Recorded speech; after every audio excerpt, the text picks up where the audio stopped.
दो भाई सफर को निकले। उनमें से एक अमीर था और एक गरीब। गरीब भाई की गाड़ी में घोड़ी जुटी थी और अमीर भाई की गाड़ी में घोड़ा। चलते चलते रात हो गई तो आराम करने के लिए रुक गए। रात को गरीब भाई की घोड़ी ने बच्चा जना। बच्चा लुढ़क कर अमीर भाई की गाड़ी के नीचे आ गया। सुबह होते ही जब अमीर भाई ने बच्चे को अपनी गाड़ी के नीचे देखा तो गरीब भाई को जगाकर कहा, देख, मेरी गाड़ी ने बच्चा जना है। गरीब भाई बोला, भैया, गाड़ी बच्चा कैसे जन सकती है? यह बच्चा तो मेरी घोड़ी ने जना है, जो लुढ़क कर तुम्हारी गाड़ी के नीचे आ गया है। दोनों भाई झगड़ने लगे और अदालत की शरण में गए। अमीर भाई ने हकीम को रिश्वत देकर अपनी ओर कर लिया, पर गरीब भाई के पास देने को कुछ भी नहीं था। उसके पास तो सच्चाई थी। आखिर यह मामला विक्रम महाराज के पास पहुंचा। महाराज ने दोनों भाइयों को अपने महल में बुलवाया और उन्हें बूझने के लिए चार पहेलियां दी। दुनिया में सबसे ताकतवर और सबसे तेज चलने वाली कौन सी चीज है? सबसे मोटी चीज कौन सी है? सबसे कोमल कौन है और सबसे प्यारी चीज क्या है? विक्रम ने सोचने के लिए उन्हें 3 दिन दिए। पैसे वाला भाई कुछ देर तक सोचता रहा। उसकी कुछ भी समझ में नहीं आया। तभी उसे अपनी बुढ़िया दोस्त का ध्यान आया और उसी से सलाह लेने के लिए उसके घर पहुंचा। उसकी रोने सी सूरत देखते ही बुढ़िया बोली, इतने उदास क्यों हो मेरे बेटे?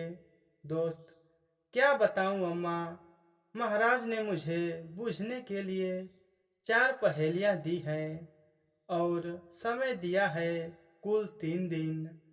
मुझे बताओ तो मैं भी सुनूं वो कौन सी पहेलियां हैं। अच्छा तो सुनो। पहली पहेली यह है कि दुनिया में सबसे ताकतवर और तेज चलने वाली कौन सी चीज है? अरे, यह भी कोई पहेली है?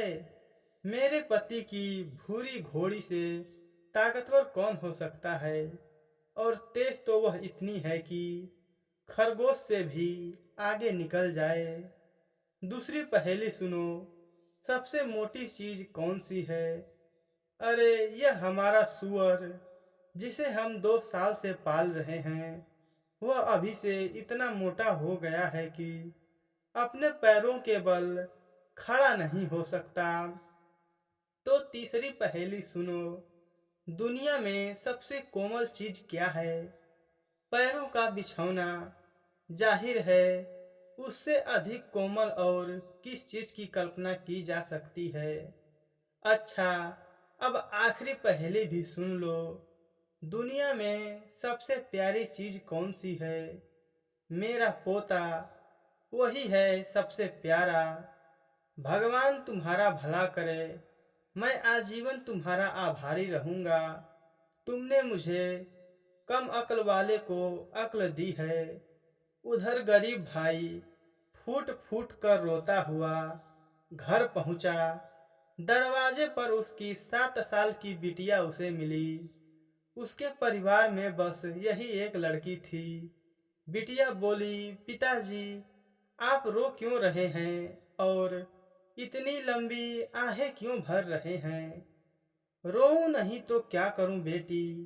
महाराज ने मुझे 4 पहेलियां दी हैं, 3 दिन में बूझने को दी हैं, और मैं जिंदगी भर उन्हें नहीं बूझ पाऊंगा। मुझे बताओ कौन सी पहेलियां हैं वे? तो सुनो बेटी, दुनिया में सबसे ताकतवर और सबसे तेज चलने वाली कौन सी चीज है? सबसे मोटी चीज कौन सी है? सबसे कोमल क्या है और सबसे प्यारी कौन सी चीज है?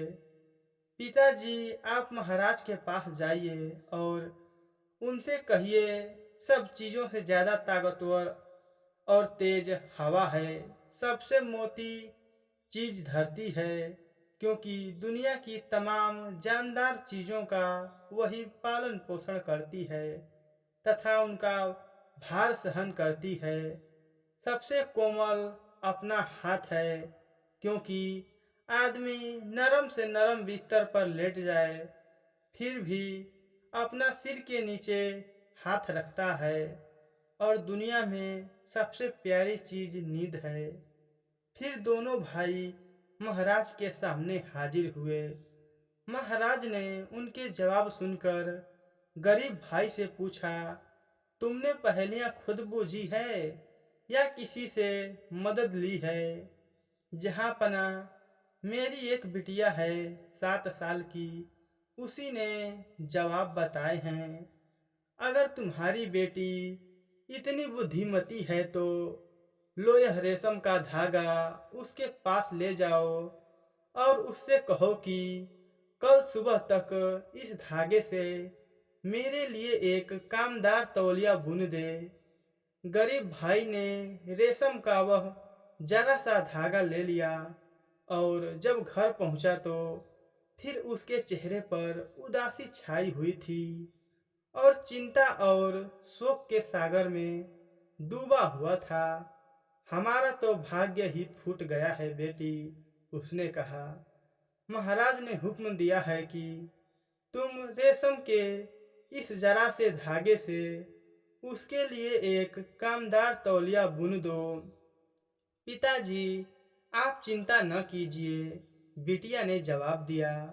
उसने झाड़ू से एक सीख निकाली और पिताजी को दे दी और बोली, इस सीख को महाराज के पास ले जाइए और उनसे कहिए कि पहले कोई ऐसा कारीगर ढूंढवाएं जो इस सीख से करघा बुन दे। मैं उस करघे पर ही महाराज के लिए तौलिया बुनूंगी।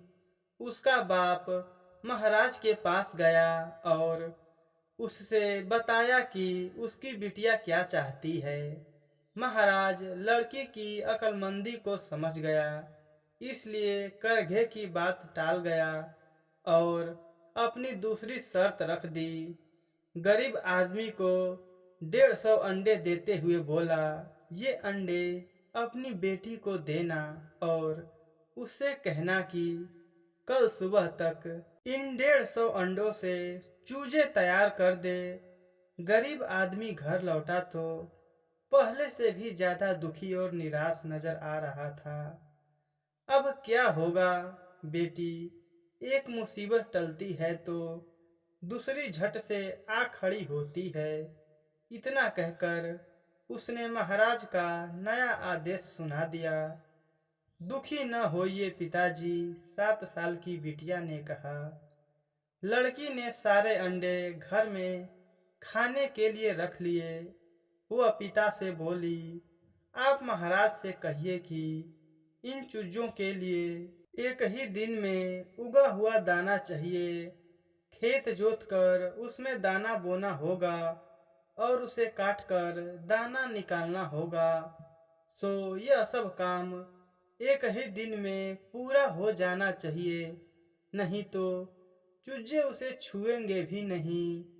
महाराज मन ही मन उस लड़की की अक्लमंदी का लोहा मान गया, पर बोला, अगर तुम्हारी लड़की इतनी ही बुद्धिमती है तो उसे कहना कि कल सुबह वह यहाँ आए, मगर इस बात का ध्यान रखे कि वह न तो नंगी हो और न कपड़े पहने हो, न तो पैदल हो न ही घोड़े पर सवार हो, न तो कोई भेंट लेकर आए और न ही बिना भेंट के आए। गरीब आदमी ने सोचा, बस अब मारे गए, यह काम तो मेरी बेटी भी नहीं कर पाएगी।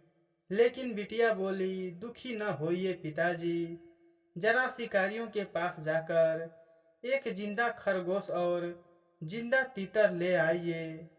तब उसका बाप एक जिंदा खरगोश और एक तीतर खरीद लाया। अगले दिन लड़की ने अपने कपड़े उतार दिए और मछली पकड़ने वाला जाल ओढ़ लिया, तीतर हाथ में लिया और खरगोश पर सवार होकर महाराज के महल की ओर चल दी। महाराज उसे महल के फाटक पर मिला। लड़की ने उसे झुककर सलाम किया और फिर बोली, महाराज, मैं आपके लिए यह भेंट लाई हूँ। इतना कहकर लड़की ने तीतर को आगे बढ़ाया, लेकिन महाराज उसे लेना ही चाहता था कि वह फुर से उड़ गया। बहुत ठीक, महाराज ने कहा, मैंने जैसा हुक्म दिया था तुमने हूबहू वैसा ही कर दिखाया। अब तुम मुझे बताओ, तुम्हारा बाप तो बहुत गरीब है, फिर तुम लोग अपना पेट कैसे भरते हो? मेरा बाप सूखी जमीन पर मछलियां पकड़ता है, वह पानी में जाल नहीं बिछाता। मैं अपने पल्ले में भरकर मछलियां घर ले जाती हूँ और फिर उनका शोरबा बनाती हूँ। मूर्ख लड़की, सूखी जमीन पर मछलियां किसने देखी हैं? वह तो पानी में रहती हैं। जहाँ पना, आप तो बड़े बुद्धिमान हैं ना? लड़की ने व्यंग किया। क्या आपने कभी गाड़ी को घोड़ी का बच्चा जनते देखा है? गाड़ी नहीं, घोड़ी बच्चा जनती है। इसके बाद महाराज ने गरीब भाई को घोड़ी का बच्चा दिलवा दिया। लड़की की बुद्धि को देखकर महाराज अत्यंत खुश हुए और उन गरीब को सोना चांदी से भरकर एक पोटली दिया। गरीब भाई और उसकी बेटी खुशी खुशी अपना जीवन व्यतीत करने लगे। दोस्तों, यह कहानी अब समाप्त होती है। इससे जुड़ा कोई सलाह या सुझाव है तो हमें कमेंट बॉक्स में ज़रूर बताएं। दोस्तों, यह कहानी आपने पूरा सुना, इसका मतलब ऐसी कहानियाँ सुनना आपको पसंद है, इसलिए आप हमारे चैनल को सब्सक्राइब कर लें, क्योंकि ऐसी कहानियाँ हम लाते रहते हैं। धन्यवाद दोस्तों, सब्सक्राइब ज़रूर कीजिएगा।